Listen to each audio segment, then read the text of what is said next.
AC को हमेशा दीवार के ऊपर की ओर ही क्यों लगाया जाता है? एक ऐसा भिखारी जो क्यूआर कोड से भीख मांगता है। ये लोग अपने गार्डन में अंडरवियर क्यों दफना रहे हैं? और अगर ये कीड़ा आपको काट ले तो मीट खाना भूल जाओ आप। आज के इस वीडियो में हम ऐसे ही अतरंगी फैक्ट्स को जानेंगे, तो बने रहे वीडियो के एंड तक। Fact number 10।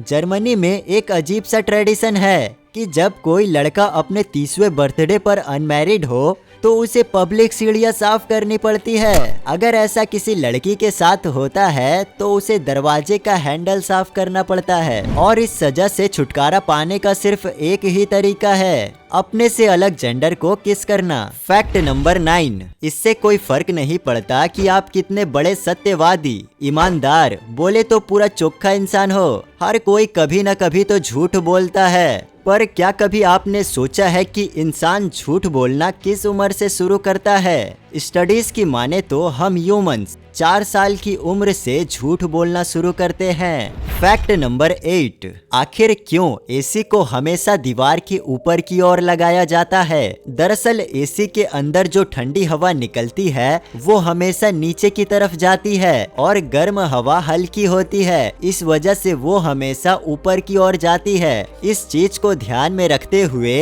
एसी को इंस्टॉल किया जाता है। Fact number 7। जो लोग फ्री की एडवाइस देते हैं, बोले तो समस्या का समाधान, 90% केसेस में सबसे ज्यादा प्रॉब्लम असल में उन्हीं के लाइफ में होती है। जैसे कि जिनके पास पैसा नहीं होता, किसी टाइप का कोई एसेट नहीं होता, अपने लाइफ में फाइनेंशियल फ्रीडम अचीव नहीं कर पाते, वही लोग आपको फाइनेंशियल एडवाइस देंगे। खुद सिंगल होते हैं और दूसरों के लव गुरु बने फिरते हैं। इसलिए कोई भी आपको एडवाइस देने के लिए बेकरार हो तो समझ जाना कि आपसे भी ज्यादा प्रॉब्लम अभी तो उसी के लाइफ में है। Fact number 6। क्या आप जानते हैं कि एस्ट्रोनॉट कभी नहीं रोते? ऐसा नहीं है कि एस्ट्रोनॉट बनने के बाद इमोशन और फीलिंग खत्म हो जाता है, बस वे रो नहीं पाते। जैसे धरती पर जब हमारी आंखें भर जाती है तो ग्रेविटी के कारण आंसू चेहरे पर आकर टपकने लगती है, लेकिन स्पेस में जीरो ग्रेविटी की वजह से आंखें भर तो जाती है लेकिन आंसू नीचे नहीं टपकते, बस भरे रहते हैं। Fact number 5। लोन स्टार टिक नाम का ये कीड़ा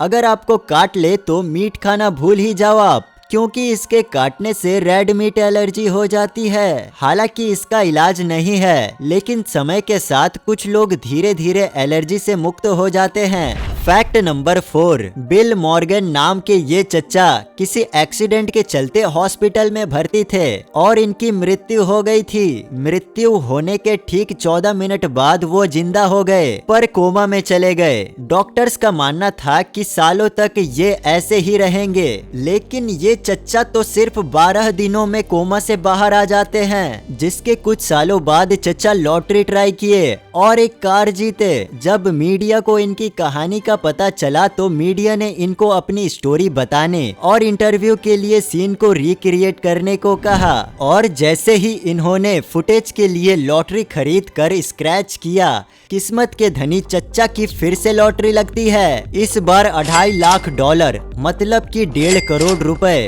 किस्मत हो तो ऐसी हो। Fact number 3। 2010 में एक मूवी आई थी जिसका नाम रबर था, और इस मूवी में एक टायर होता है जो बहुत से लोगों को मारता है। आप चाहे तो इस मूवी को देख सकते हो। पर्सनली मुझे तो ये मूवी काफी ज्यादा शॉकिंग लगी। Fact number 2। ये लोग अपने गार्डन में अंडरवियर क्यों दफना रहे हैं? ये वीडियो स्विट्जरलैंड का है, जिसमें ये परिवार पहले गड्ढा करते हैं और इसमें अपने अंडरवियर दफना देते हैं, जिसके ठीक 2 महीने बाद वे उसी अंडरवियर को बाहर निकालते हैं। इस तरह ये लोग मिट्टी की क्वालिटी चेक करते हैं। जितना खराब अंडरवियर का कंडीशन, उतनी ही अच्छी मिट्टी की क्वालिटी।